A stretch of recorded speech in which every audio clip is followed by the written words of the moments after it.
Baik, bismillahirrahmanirrahim. Assalamualaikum warahmatullahi wabarakatuh.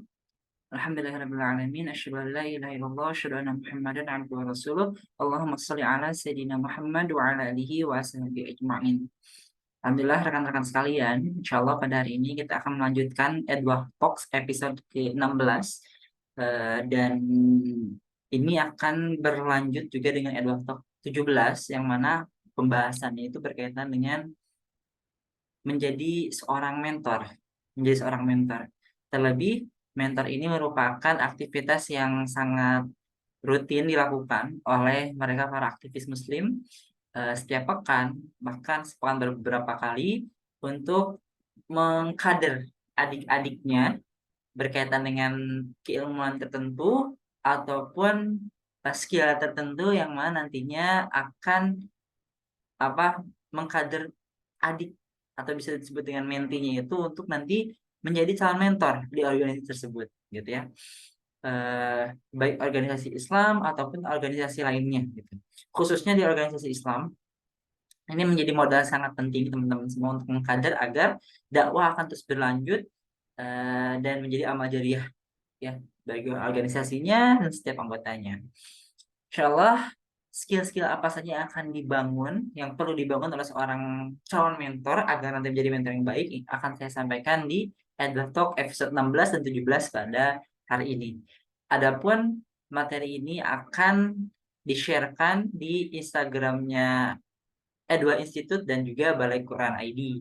Nanti di YouTube Edward Indonesia pun akan dibagi menjadi 2 sesi dan silakan teman-teman bisa menonton kembali di YouTube Edward Indonesia. Oke, sebentar ya, mohon maaf ternyata PowerPoint-nya belum dibuka ya.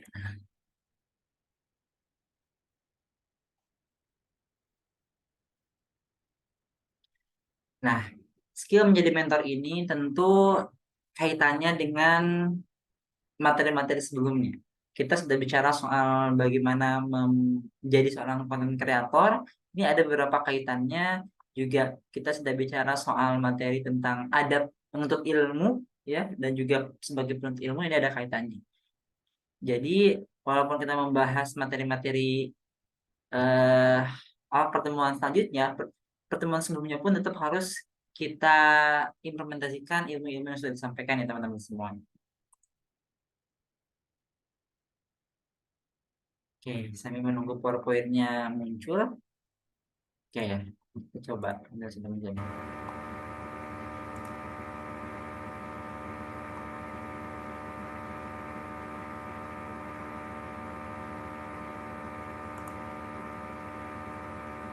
Oke, sudah muncul ya, insya Allah.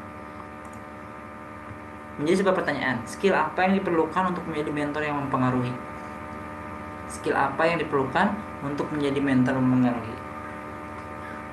Kurang lebih kita sampai 6.15 ya, akan sharing masalah ini, nanti akan dilanjutkan di sesi kedua. Oke, skill apa? Teman-teman mungkin tahu, silahkan boleh nanti ketik di kolom komentar YouTube-nya atau di kolom komentar live Instagram-nya. Nah, tentu kita memahami skill itu adalah merupakan skill itu terbagi menjadi 2. Ada soft skill dan hard skill. Ya, ada soft skill dan juga hard skill. Nah, hard skill adalah keterampilan atau penguasaan dalam bidang yang ditekuni. Sedangkan soft skill kemampuan atau kejelasan secara emosional. Hard skill itu skill-skill yang memang secara fisik dapat terlihat gitu ya, kurang lebih. Sedangkan soft skill itu kecerdasan emosional. Itu sudah kita bahas juga di pertemuan sebelumnya ya di YouTube Eda Indonesia. Jika hard skill adalah suatu kemampuan yang bisa diasah melalui pendidikan formal, maka soft skill bisa diasah dengan cara memperbaiki attitude personal yang sudah dibawa seumur hidup. Nah, hard skill itu merupakan kemampuan-kemampuan yang orang tertentu saja yang bisa miliki gitu ya, berdasarkan pelatihan-pelatihan secara formal. Entah dia kuliah, entah dia ikut workshop, entah dia ikut bootcamp gitu ya. Itu merupakan kemampuan yang secara khusus. Adapun soft skill ini akan kita bahas karena soft skill ini secara alami akan terbentuk oleh seseorang dan semua orang bisa memilikinya gitu ya. Semua orang bisa memilikinya. Ketika dia punya hard skill tertentu, soft skill ini bisa mengiringi hard skill tersebut. Karena hard skill ini merupakan kecerdasan emosional yang keterampilan sifatnya cenderung abstrak, kemampuan non teknis pada diri seseorang yang terbentuk secara alami berdasarkan lingkungan sekitar, pendidikan dan pergaulan, dan soft skill hampir sama seperti bakat. Jadi bisa dipelajari dan dikembangkan seiring waktu berjalan. Jadi walaupun teman-teman merasa, aduh saya emang gak jago bicara soal bicara di depan orang-orang, itu soft skill teman-teman. Ada hard skill-nya, ada soft skill-nya. Tapi akan terbentuk berdasarkan lingkungan gitu. Dan seperti halnya bakat. Contohnya public speaking. Ada yang mengatakan saya emang gak bakat buat public speaking. Padahal itu layaknya public speaking bisa dikembangkan dan dipelajari, teman-teman. Dan juga soft skill merupakan kemampuan atau kecerdasan secara emosional, meliputi kemampuan berinteraksi interpersonal dan juga mengelola diri atau intrapersonal. Ya, ini akan kita bahas juga. Nah, ini merupakan implikasi dari aktualisasi diri atau self actualization yang mana dimiliki oleh setiap manusia. Kalau dalam bahasa agamanya itu ada yang disebutkan goriza bako, naluri untuk eksistensi diri. Gitu. Ketika kita menjadi seorang mentor, maka kita harus bisa mengaktualisasi diri bahwasanya diri kita itu better, bahwasanya diri kita itu eh, layak untuk didengar, gitu ya. Layak untuk didengar karena ilmu kita, karena aura kita, kebijaksanaan kita, gitu ya. Intinya kita memiliki personal branding yang dibangun. Ini sudah kita bahas di materi personal branding. Nah, personal branding ini kita tampakkan di depan menti kita, di depan adik-adik kita, agar kemudian adik-adik kita itu tidak hanya melihat ilmunya saja, tapi juga melihat diri kitanya. Adik-adik kita pun akan terinspirasi dari personal branding yang kita tampakkan, self actualization yang kita tampakkan. Maka achieving one's full potential ini menjadi sebuah brand yang akan menginspirasi menti-menti kita. Contohnya saya pernah memiliki seorang mentor, dia seorang dosen yang mana dia itu begitu disiplin. Disiplin bahkan ketika menti-mentinya telat gitu ya, tidak hadir tepat waktu, dia disiplin dengan waktu yang sudah dijanjikan. Nah, itu self actualization gitu ya, tentang disiplin. Itu bagian daripada soft skill juga ya, disiplin waktu. Kemudian juga mentor pertama saya ini merupakan mentor yang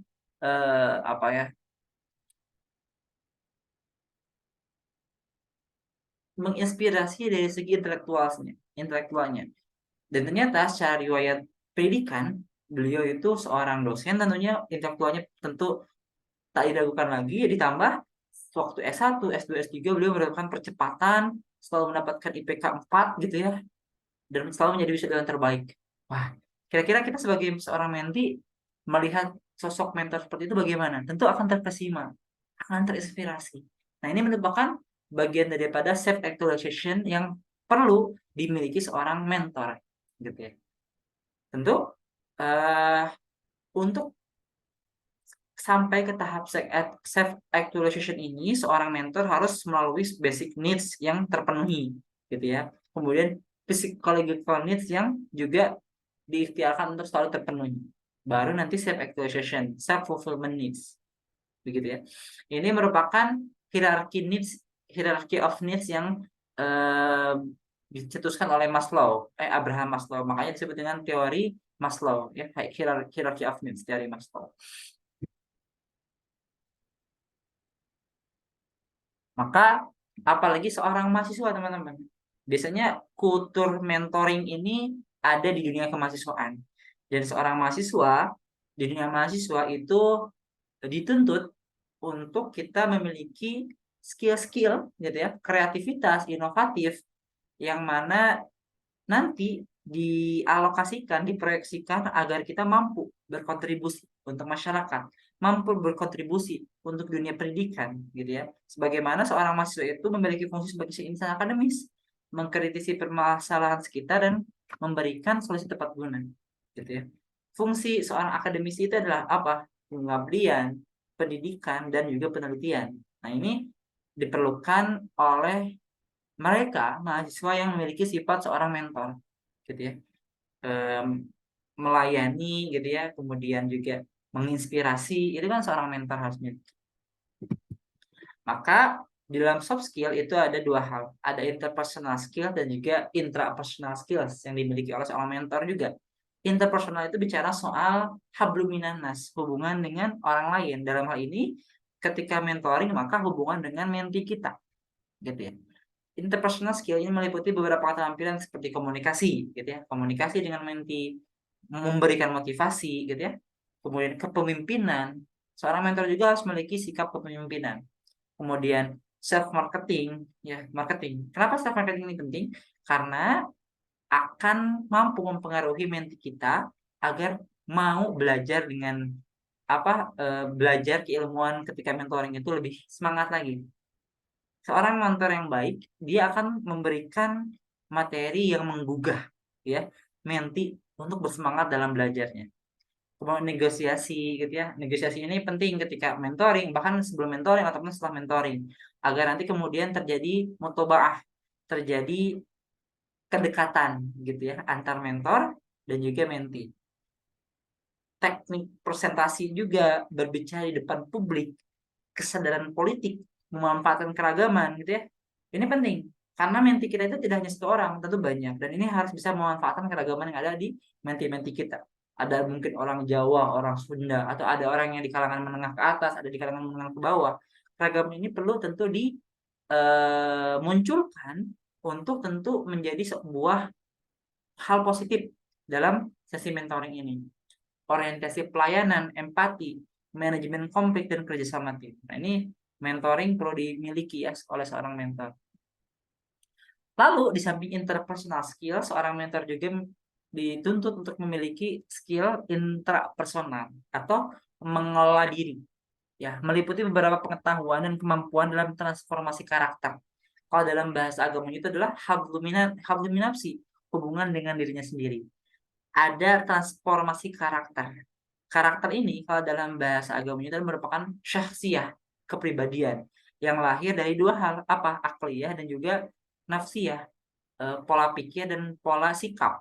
Ya, maka ini akan terbentuk sasiyah atau karakter kepribadian tertentu dari pengetahuan yang dia miliki, yang terpancar dari pola pikir mindsetnya, juga terpancar melalui pola sikapnya.